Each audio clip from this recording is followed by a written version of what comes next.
Hello बच्चों, welcome to TDS classes. इस video से पहले मैंने बहुपद से रिलेटेड 2 वीडियो बना दिया है। पहले वीडियो में मैंने बहुपद की परिभाषा, बहुपद को पहचान कैसे करें उसके लिए कुछ ट्रिक्स बताया है। साथ ही बहुपद कितने प्रकार के होते हैं, किस किस आधार पर बांटे जाते हैं, ये सब बताया मैंने। और दूसरे वीडियो में मैंने बहुपद के सारे फार्मूला बताए हैं जिनमें जो आपको 10th क्लास में पढ़ने हैं। और इस वीडियो में मैं आपको क्वेश्चन नंबर 1 जिसमें 7 क्वेश्चंस है और क्वेश्चन नंबर 2 कराऊंगी पूरे डिटेल में। और एक बात का ध्यान रखिएगा, जिस क्वेश्चन को मैं पढ़ा रही होंगी तो आप वीडियो को पहले पॉज कीजिए, क्वेश्चन को 2-3 बार अच्छे से पढ़िए, फिर वीडियो को रिज्यूम करके देखिए। इससे आपको ज़्यादा अच्छे से समझ में आएगा। और हाँ, पेज नंबर A13 है, इस क्वेश्चन का पेज नंबर A13 यानी A13 है। तो चलिए शुरू करते हैं क्वेश्चन बनाना। सबसे पहले हम सॉल्व करते हैं क्वेश्चन नंबर 1 का एक।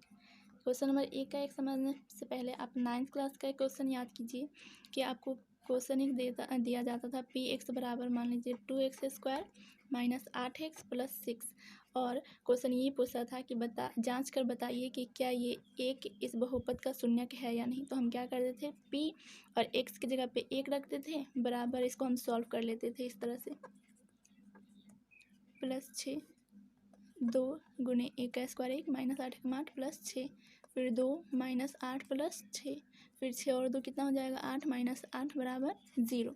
और जब 0 आता था यानी P1 बराबर 0 आता था, तब हम क्या बोलते थे, क्या था, शून्यक है। शून्यक है, कौन शून्यक है, तो ये एक किसका शून्यक है, तो इस बहुपद का शून्यक है। यही बोलते थे ना कि ये अगर क्वेश्चन पूछता था कि क्या एक इस बहुपद का शून्यक है, जांच कर बताइए, तो हम इस एक को बहुपद में डालते थे और इसका आंसर अगर 0 आ जाता था यानी P1 बराबर 0 आ जाता था, तो हम बोलते थे कि अतः शून्यक है। तो अगर मान लीजिए इस एक के जगह पे मैं a रख दूं, ठीक, a रख दूं और मान लीजिए आंसर 0 आ जाएगा यानी PA बराबर 0 आ जाएगा, तो आप क्या बोलेंगे कि ये a इस बहुपद का शून्यक है, यानी ये a Px का शून्यक है। क्या है, ये a Px का शून्यक है। क्यों है, क्योंकि हम a यहाँ पे डाले x की जगह पे क्वेश्चन में, तो हमारा आंसर क्या आ गया, 0 आ गया। इसलिए ये a इस Px का शून्यक होगा। ठीक, अगर आपको ये समझ में आ गया तो क्वेश्चन नंबर 1 भी आपको समझ में आ जाएगा। पढ़ के देख लेते हैं क्वेश्चन। ठीक, एक वास्तविक संख्या a बहुपद Px का शून्यक होगा यदि Pa बराबर कितना होना चाहिए, 0 होना चाहिए। सेम यही क्वेश्चन है, देखिए Pa बराबर क्या होना चाहिए, 0 होना चाहिए, तभी ये a इस बहुपद का यानी Px का शून्यक कहलाएगा। ठीक, तो a बहुपद Px का शून्यक होगा, कब होगा, जब Pa बराबर 0 होगा, तभी होगा। ठीक, आई होप आपको ये क्वेश्चन नंबर 1 समझ में आ गया होगा। नहीं आया होगा तो वीडियो को फिर दोबारा देखिए, समझ में आ जाएगा। अब हम क्वेश्चन नंबर 2 की बात कर लेते हैं। क्या क्वेश्चन है कि 2x² माइनस 3x माइनस 5 का एक शून्यक डैश है। हमें बस एक ही शून्यक लिखना है, जबकि ये कौन सा बहुपद है, द्विघात बहुपद। इस पूरे बहुपद में सबसे बड़ा घात कितना है, 2 है, तो इसका शून्यक भी कितना होना चाहिए, 2 होना चाहिए। लेकिन हमें बस यहाँ पे एक ही शून्यक लिखना है। शून्यक कैसे मिलेगा, जब हम क्वेश्चन को सॉल्व करेंगे। तो क्वेश्चन को सॉल्व करते हैं। ठीक, क्वेश्चन नंबर 1 का 2 क्या है क्वेश्चन, तो 2x² माइनस 3x माइनस 5, हमें इसका एक शून्यक लिखना है, इसका एक आंसर लिखना है। इसका 2 आंसर आने वाला है, बस हमें एक ही आंसर लिखना है।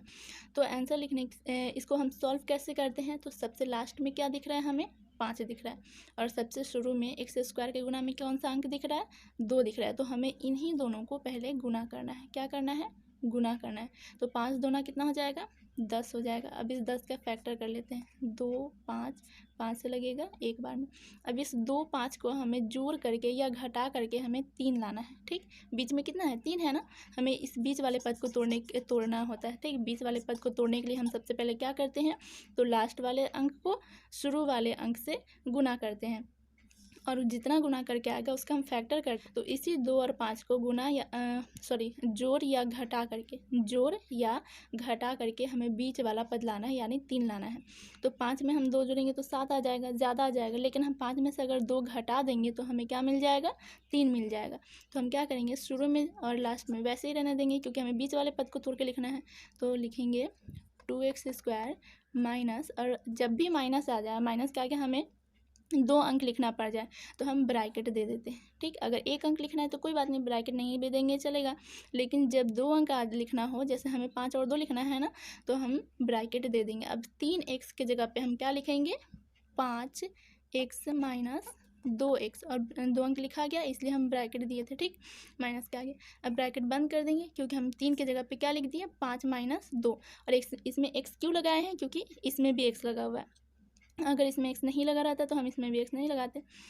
अब ये माइनस है तो हम माइनस का चिन्ह देंगे, लास्ट में कितना है, 5 है तो 5, देखिए लास्ट में -5 तो -5 रह गया।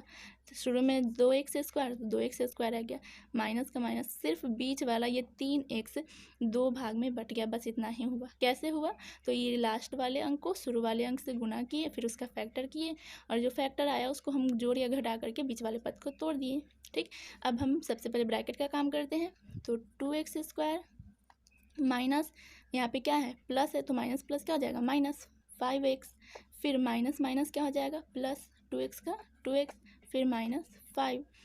अब इसमें आगे क्या करते हैं, ये तो आप 9th क्लास में भी पढ़ चुके हो इसलिए ज़्यादा समझाने की ज़रूरत नहीं है, फिर भी मैं बता रही हूँ अच्छे से, आप नहीं भी पढ़े होंगे तो समझ में आ जाएगा। अब हम क्या करेंगे आगे, ये 1 2 3 4, हमें 4 पद दिख रहा है, हमें 2 पद में इसको बांटना है।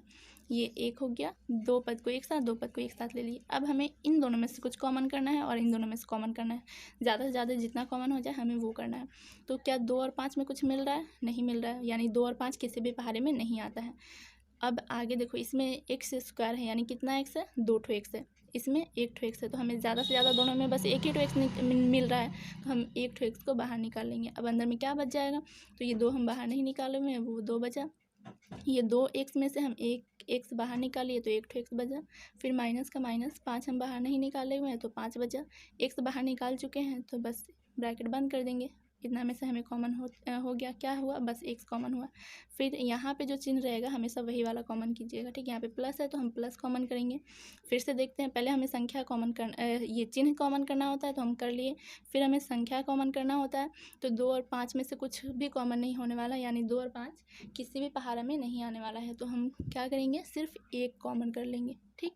अगर कुछ भी कॉमन ना हो तो हम क्या कॉमन कर लेंगे, 1 कॉमन कर लेंगे। अब इसमें 1 x है और इसमें एक भी x नहीं है, तो हमें कोई भी x कॉमन नहीं कर सकते, क्योंकि इसमें है इसमें नहीं है, तो हम वो कॉमन करते हैं जो दोनों में मिलता है, लेकिन दोनों में नहीं मिल रहा है x, इसलिए हम x को कॉमन नहीं करेंगे। बस अब ब्रैकेट के अंदर में क्या बच गया, तो 2 कॉमन नहीं किए थे तो 2 बचा हुआ है, x कॉमन नहीं किए थे तो x बचा हुआ है। फिर यहाँ पे हाँ, और एक और बात याद रखिएगा कि जब प्लस कॉमन करते हैं तो जो चिन्ह जहाँ पे रहता है वैसे ही लिखा आता है, लेकिन अगर हम माइनस कॉमन करते हैं तो चिन्ह बदल जाता है, माइनस वाला आगे अगर क्वेश्चन आया तो हम माइनस वाला डील करेंगे। अभी इसको समझते कि प्लस वाला है तो सेम चिन्ह रहेगा, माइनस है तो हम यहाँ पे भी माइनस ही लिखेंगे। 5 कॉमन नहीं किए थे तो 5 बचा हुआ पूरा। अब देखिए यहाँ पे ये दोनों सेम सेम आया ना, यानी यहाँ तक का मैथ आपका सही है। अब ये दोनों सेम सेम आया तो इन दोनों को हम एक बार लिख लेते हैं, और एक तो ये x और ये +1 इसको हम बना लेते हैं, x + 1 इसको लिख लेंगे, ठीक। अब हमें क्या निकालना है, शून्यक निकालना है, शून्यक यानी हमें इसे शून्य के बराबर करना है दोनों को। तो 2x - 5 बराबर हमें शून्यक निकालना है, इसलिए हम शून्य के बराबर कर देंगे, और एक तरफ इसको शून्य के बराबर करेंगे, x + 1 को शून्य के बराबर कर दिए, दोनों को क्या कर दिए, शून्य के बराबर कर दिए। क्यों किया, क्योंकि हमें शून्यक निकालना है। अब 2x, ये जो -5 है बराबर के उधर जाने पर प्लस में आ जाएगा। अब ये x का x, ये जो गुना में है कहाँ आ जाएगा, डिवाइड में आ जाएगा। ये थोड़े बहुत रूल तो आपको पता ही होंगे कि प्लस वाला उधर जाने पर माइनस में हो जाता है, माइनस वाला प्लस में हो जाता है, गुना वाला भाग में हो जाता है, भाग वाला गुना में हो जाता है, ठीक। सेम इसी तरह इधर भी करेंगे। x का मान हमें निकालना है, तो ये जो -1 है कहाँ चला जाएगा, बराबर के उधर, और प्लस में है तो इधर किस में आ जाएगा, माइनस में आ जाएगा। अब देखिए हमें 2 ठो शून्यक मिल गया, यानी 2 ठो आंसर मिल गया, एक 5/2 और एक -1। किसका आंसर मिला, तो इसी बहुपद का। इस बहुपद को हम सॉल्व किए तो हमें 2 आंसर मिला, एक 5/2 और एक -1। तो अब आप इन दोनों में से कोई भी आंसर इस खाली जगह पे फिल कर सकते हैं। यहाँ पे पूछा ना कि इस बहुपद का एक शून्यक बताएं, तो -1 लिख लीजिए या 2/5 लिख लीजिए, दोनों आंसर आपका सही होगा, ठीक। अब हम तीसरा क्वेश्चन सॉल्व करते हैं। क्वेश्चन नंबर 3 में 3x² - 5x + 7 के शून्यकों का योग बताना है तथा शून्यकों का गुणनफल बताना है। किसका, तो 3x² माइनस 5x प्लस 7। इसका हमें शून्यक निकालना है पहले। ये द्विघात बहुपद है तो द्विघात बहुपद का कितना शून्यक निकलेगा 2। तो जो शून्यक निकलेगा उसका पहले हम योगफल बताना है, फिर उसका गुणनफल बताना है। जैसे हमने यहाँ पे ये एक बहुपद था तो इसका हमने 2 शून्यक निकाला, इसी तरह हमें 2 शून्यक निकाल करके इसको योग करके हमें एक आंसर लिखना है और एक इन दोनों को गुना करके लिखना है। तो ये लॉन्ग प्रोसेस हो जाएगा, इस तरह से हम करेंगे तो बहुत टाइम भी लग जाएगा, है ना। इसलिए हम फॉर्मूले की मदद से निकालेंगे। याद कीजिए पिछले वाले वीडियो में मैंने 2 फार्मूला लिखवाया था, एक शून्यकों का योग जिसे शॉर्ट में मैंने लिखा था अल्फ़ा प्लस बीटा, इसका फार्मूला मैंने लिखवाया था -b/a। फिर एक फार्मूला मैंने लिखवाया था कि अल्फ़ा इंटू बीटा यानी शून्यकों का गुणनफल, इसका फार्मूला मैंने लिखवाया था c/a। इन्हीं दोनों फार्मूले की मदद से हम इसके शून्यकों का योग बताएंगे और शून्यकों का गुणनफल बताएंगे। ठीक, तो सबसे पहले हम यहाँ पे b और a कहाँ से लाएंगे, यहाँ c और a कहाँ से लाएंगे, तो इसी बहुपद में से हम निकालेंगे। याद कीजिए सबसे पहले वाले वीडियो में मैंने बताया था कि शून्य क्या होता है और गुणांक क्या होता है। तो गुणांक के बारे में मैंने बोला था कि गुणा का अंक किसके, तो चर के गुणा का अंक यानी x² के गुणा का अंक कितना है 3 है। फिर x के गुणा का अंक कितना है तो -5 है। तो ये जो 3 है -5 है और यहाँ पे जो बच गया के साथ इन सबको हम एक नाम दे देते हैं। x² के गुणा वाले को हम a नाम देते हैं, x के गुणा वाले को b नाम दे देते हैं और जो बच गया उसको c नाम दे देते हैं। ठीक, तो a बराबर कितना है इस बहुपद में, तो 3 है। b बराबर कितना है तो -5 है, तो हम b बराबर लिखेंगे -5। फिर c बराबर कितना है, कितना बच गया एक अचर पद, तो वो 7 बच गया, तो हम उसको c मान लेते हैं, तो c बराबर हो गया 7। अब मैंने फार्मूला लिखवाया था शून्यकों का योग, शून्यकों का योग, इसको शून्यकों का योग, इसको मैंने शॉर्ट में लिखा था अल्फ़ा प्लस बीटा। इसका फार्मूला क्या होता है तो -b/a होता है। ठीक, अब माइनस तो क्वेश्चन में है, वो तो फार्मूला में तो लिखेंगे ही। अब b का मान लिखेंगे, b का मान कितना है तो -5 है, तो हम ब्रैकेट के अंदर लिखेंगे -5, क्योंकि हम 2 माइनस को एक साथ नहीं लिख सकते, इसलिए इन -5 को ब्रैकेट में लिखेंगे। और बटा में कितना है a है, a का मान कितना है 3 है। अब इसको सॉल्व करेंगे, माइनस माइनस गुना होकर के प्लस हो जाएगा। शुरू में प्लस लिखाता नहीं है तो सिर्फ 5 लिखेंगे और बटा में 3, यानी शून्यकों का योग कितना निकल कर के आ गया 5/3 आ गया। तो इस क्वेश्चन में हम शून्यकों का योग की जगह पे हम क्या लिखेंगे, तो कितना आया है हमारा 5/3 आया है। तो हम यहाँ पे शून्यकों का योग बराबर यहाँ पे लिखेंगे 5/3। शून्यकों का गुणनफल ये कैसे निकालेंगे, तो गुणनफल के लिए मैंने फार्मूला क्या लिखवाया था अल्फ़ा इंटू बीटा, और इसका फार्मूला क्या होता है c/a। तो c का मान कितना है 7/a का मान कितना है तो 3, यानी शून्यकों का गुणनफल बराबर कितना आ गया तो 7/3 आ गया। तो हम यहाँ पे शून्यकों का गुणनफल बराबर कितना लिखेंगे 7/3। ठीक, तो शून्यकों का योग तथा शून्यकों का गुणनफल कितना आसान तरीके से निकल गया है ना। सिर्फ फार्मूला याद करना है आपको कि अल्फ़ा प्लस बीटा यानी शून्यकों का योग का फार्मूला क्या होता है तो -b/a होता है, और शून्यकों का गुणनफल का फार्मूला यानी अल्फ़ा इंटू बीटा का फार्मूला क्या होता है तो c/a होता है। बस आप ये दोनों फार्मूला याद रखिए तो आसानी से निकल जाएगा शून्यकों का योगफल और शून्यकों का गुणनफल। ये लॉन्ग प्रोसेस हो जाएगा, इतना करेंगे हम, उससे अच्छा जल्दी से फार्मूला याद रहेगा तो कितना जल्दी निकल जाएगा, है ना। ये मैंने समझाया है इसलिए इतना टाइम लगा है, नहीं तो आप 10-20 सेकेंड में ही, मैक्सिमम 10-20 सेकेंड में बता सकते हैं, मिनिमम 2-3 सेकेंड में भी बता सकते हैं सिर्फ क्वेश्चन को देख करके। ठीक, तो अब हम देख लेते हैं क्वेश्चन नंबर 4। क्वेश्चन नंबर 4 में क्या लिखा हुआ है कि ax² plus bx plus c बराबर, ये डैश दिया हुआ है, फिर x minus alpha bracket x minus beta है। हमें इस जगह को फिल करना है। ठीक, ये बहुपद का सामान्य रूप दिया हुआ है, बहुपद का सामान्य रूप दिया हुआ है, तो हम इस खाली जगह को वैसे ही छोड़ देते हैं और इसको जब सॉल्व करेंगे ना तो हमें ये मिलेगा x² minus alpha plus beta bracket x plus alpha beta. अभी ये कुछ जाना पहचाना लग रहा है ना, तो ये है द्विघात बहुपद का फॉर्मूला। ठीक, अब इसके ब्रैकेट में हमें यहाँ पे कुछ फिल करने के लिए बोल रहा है, तो हम यहाँ पे a फिल करेंगे। a मतलब यहाँ पे हो जाएगा कोई भी एक अचर पद, कोई भी अचर पद। ये कोई बहुपद है तो उसमें हम कोई अंक से गुना करेंगे तो उसको हम a नाम दे देते हैं, इसलिए हम यहाँ पे a फिल करेंगे। ठीक, याद रखिएगा। क्वेश्चन नंबर 5 देख लेते हैं।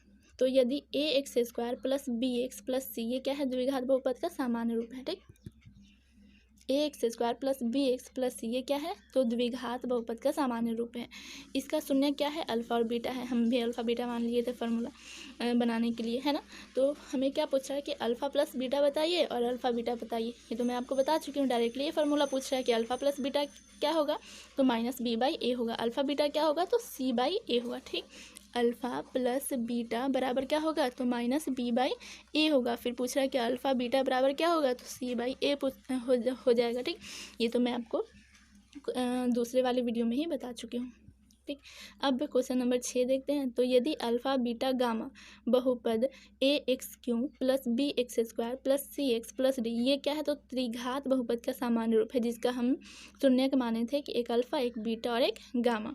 तो हमें क्या पूछ रहा है, alpha beta gamma plus gamma alpha ये पूछ रहा है। इसका भी फॉर्मूला मैं बता चुकी हूँ, है ना। Alpha beta plus beta gamma plus gamma alpha gamma alpha इसका फार्मूला, इसका मतलब क्या होता है, तो दो दो करके शून्यकों के गुणनफल का योग। इसका फार्मूला क्या मैं बताई थी, सी बाई ए होता है। ये भी डायरेक्टली इस क्वेश्चन में भी डायरेक्टली फार्मूला पूछा गया है। तो फार्मूला क्या होता है इसका, तो सी बाई ए होता है। ठीक, अब क्वेश्चन नंबर 7 देखते हैं। तो इसमें क्या बोला कि अल्फ़ा बीटा गामा बहुपद इतना के शून्यक हो। ये कौन सा बहुपद है, तो सबसे बड़ा घात इसमें 3 है, इसलिए हम इसका क्या नाम देंगे, त्रिघात बहुपद। और त्रिघात बहुपद है तो इसका शून्य कौन कौन होगा, तो अल्फ़ा बीटा गामा होगा। तो हमसे पूछ रहा है अल्फ़ा बीटा गामा, ये इन तीनों के बीच में कोई चिन्ह नहीं है, यानी ये गुणा में है, यानी शून्यकों का गुणनफल है अल्फ़ा बीटा गामा। इसका फॉर्मूला मैंने क्या लिखवाया था, तो माइनस डी बाई ए, है ना, माइनस डी बाई ए। लेकिन यहाँ पे त्रिघात बहुपद का सामान्य रूप नहीं दिया हुआ है, जिस तरह से यहाँ पे क्वेश्चन नंबर 6 में सामान्य रूप दिया हुआ था, इसलिए हम सिर्फ क्या लिखे थे, सी बाई ए लिख करके छोड़ दिए थे। लेकिन यहाँ पे तो एक त्रिघात बहुपद दिया हुआ है, तो इसमें तो सी का मान कुछ अलग होगा, ए का मान कुछ अलग होगा, है ना। तो हमें पहले इसमें ए का मान और सी का मान पता करना पड़ेगा। तो हम पहले क्वेश्चन लिख लेते हैं। ठीक, क्वेश्चन क्या है, एक्स का power 3 minus 7x square plus 5x plus 9। अब इसमें ए का मान क्या है, इसमें डी का मान क्या है और ए का मान क्या है, कैसे निकालेंगे। तो सबसे पहले एक्स का पावर 3 इसके गुणा में कितना है, तो एक छुपा हुआ है, तो हम उसको ए मान लेते हैं। तो ए बराबर कितना है, एक। फिर एक्स स्क्वायर के गुणा में कितना है, -7, इसको हम बी मान लेते हैं। ठीक, तो बी बराबर -7। फिर एक्स के गुणा में कितना है, +5, तो सी बराबर कितना हो जाएगा, 5। फिर जो बच गया वो अचर पद डी हो जाएगा, तो इसमें डी कितना है, 9 है। ठीक, तो हमें ए का मान, बी का मान, सी का मान, डी का मान पता चल गया। कैसे पता चला, तो एक्स का पावर 3 है, इसके गुणा में जो वो ए का मान, फिर एक्स स्क्वायर के गुणा में तो बी का मान, फिर एक्स के गुणा में सी का मान, जो बच गया वो अचर पद वो डी का मान। अब हमसे क्वेश्चन पूछा था इसमें क्वेश्चन पूछा था अल्फ़ा बीटा गामा। ठीक, अल्फ़ा बीटा गामा इसका फॉर्मूला क्या होता है, तो माइनस डी बाई ए होता है।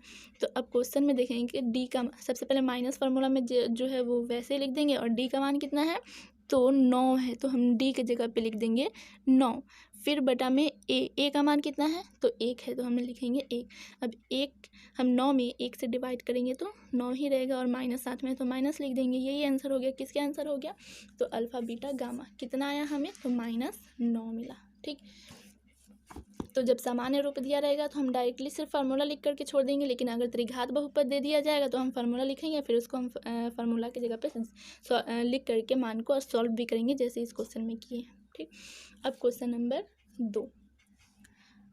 2 हमने लिख लिया है। कितना है, पी एक्स बराबर जो क्वेश्चन दिया हुआ है वो क्वेश्चन हमने लिख लिया। ठीक, अब इसके बाद इसका शून्य कितना क्वेश्चन में बोल रहा है कि यदि बहुपद पी एक्स बराबर का शून्य कितना है, तो 1 है, तब हमें ए का मान निकालना। ठीक, शून्य 1 दिया हुआ है, यानी हम एक्स के जगह पे अगर 1 रखेंगे, इसको सॉल्व करेंगे तो यहाँ पे आंसर, इसको सॉल्व करेंगे तो इसका आंसर क्या आने वाला है, 0 आने वाला है। तो जब हम एक्स के जगह पे 1 रखें तो क्या करेंगे, जहाँ जहाँ पे एक्स है वहाँ पे हम 1 रख देंगे। ठीक, तो 1 गुने एक्स का स्क्वायर है, तो हम 1 का स्क्वायर कर देंगे, -3 ब्रैकेट a -1 गुना में कितना है, x है, तो हम x की जगह पे क्या लिख देंगे, 1, फिर -1। ठीक, अब इस 1 को जब हम रखें, क्वेश्चन खुद बोल रहा है कि ये 1 इस बहुपद का क्या है, शून्यक है, और जब शून्यक है तो इसको जब हम सॉल्व करते जाएंगे तो इसका आंसर क्या आने वाला है, 0 आने वाला है, यानी P1 बराबर क्या आने वाला है, 0। तो हम P1 की जगह पे 0 लिख सकते हैं ना, बिल्कुल लिख सकते हैं। अब आगे देखिए, ए गुने एक का स्क्वायर क्या हो जाएगा, 1 माइनस 3 ब्रैकेट ए माइनस 1 को 1 से गुना करेंगे तो ए माइनस 1 ही रह जाएगा, ठीक। फिर माइनस 1, फिर इधर 0 बराबर ए को 1 से गुना करेंगे ए, माइनस 3 को ए से गुना करेंगे 3a, फिर माइनस 3 को 1 से गुना करेंगे माइनस माइनस प्लस 3 को 1 से गुना करेंगे 3 माइनस 1 का माइनस 1, इधर बराबर में 0, इधर अब ये देखिए a और माइनस 3 है, ये दोनों दोस्त है। फिर 3 और माइनस 1 ये दोनों दोस्त है, तो माइनस 3 दोस्त में जोड़ घटाव होता है, ठीक। तो माइनस 3a प्लस ए, इसको घटाएंगे 3a में से एक ठो ए घटाएंगे, कितना आ जाएगा, माइनस 2a आ जाएगा, ठीक। माइनस 2a आ जाएगा। माइनस में क्यों आया, क्योंकि हम 3 में से घटा रहे हैं और 3 किस में है, माइनस में, इसलिए 2 भी माइनस में आ जाएगा। फिर प्लस 3 में से माइनस 1 घटाएंगे तो प्लस 2 बचेगा, ठीक। अब हमें किसका मान निकालना है, तो ए का मान निकालना है। तो ए के अलावा जो भी है सबको बराबर के इस तरफ भेजते जाएंगे, तो ये जो प्लस में 2 है इधर किस में आ जाएगा, माइनस में आ जाएगा। बराबर क्या बच जाएगा, तो ये माइनस 2 बच जाएगा। सबको एक ही बार नहीं भेजेंगे, धीरे धीरे करके भेजेंगे। तो ये माइनस 2 ए को एक साथ अभी रहने देंगे क्योंकि ये गुना में, पहले प्लस वाले को उधर भेज दिए। अब क्या करेंगे, ए के अलावा जो भी है तो माइनस 2 गुना में है, तो अब गुना वाला किधर आ जाएगा, बराबर किधर, भाग में। तो ये माइनस 2 वैसे लिखेंगे और इसके भाग में किसको लिखेंगे, तो इस माइनस 2 को लिखेंगे। बराबर में क्या बच जाएगा, तो सिर्फ ए। माइनस से माइनस कट गया, 2 से 2 कट गया एक बार में, तो 1 बराबर ए, इसलिए ए बराबर 1 आंसर आ गया, ठीक। तो ए का मान कितना आ गया, हमारा आंसर 1 आ गया। और अगर ये 2 नंबर क्वेश्चन रहे या 3 नंबर में यानी ऑप्शनल क्वेश्चन नहीं रहे, हमें बनाना पड़े, तो इसको हम ऐसे नहीं बनाएंगे, यहाँ पे हम और का चिन्ह दे देंगे, ठीक। ये रूल होता है, बीच में बराबर है तो हम बराबर का चिन्ह यहाँ पे नहीं दे सकते, यहाँ पे और लिख देंगे, और लास्ट में जब आंसर आ जाए तो वहाँ पे हम इसलिए का चिन्ह दे देंगे, ठीक। अभी हमारा मैथ बिल्कुल कंप्लीट हो गया। तो ये था 1 से लेकर के 2 तक का सारा क्वेश्चन मैंने सॉल्व कर दिया है, यानी अति लघु उत्तरीय प्रश्न मैंने सॉल्व कर दिया। कल के वीडियो में मैं क्वेश्चन नंबर 3 के सारे क्वेश्चंस बताऊंगी, ठीक। तो मिलते हैं अगले वीडियो में, तब तक अपना ख्याल रखिएगा, बाय।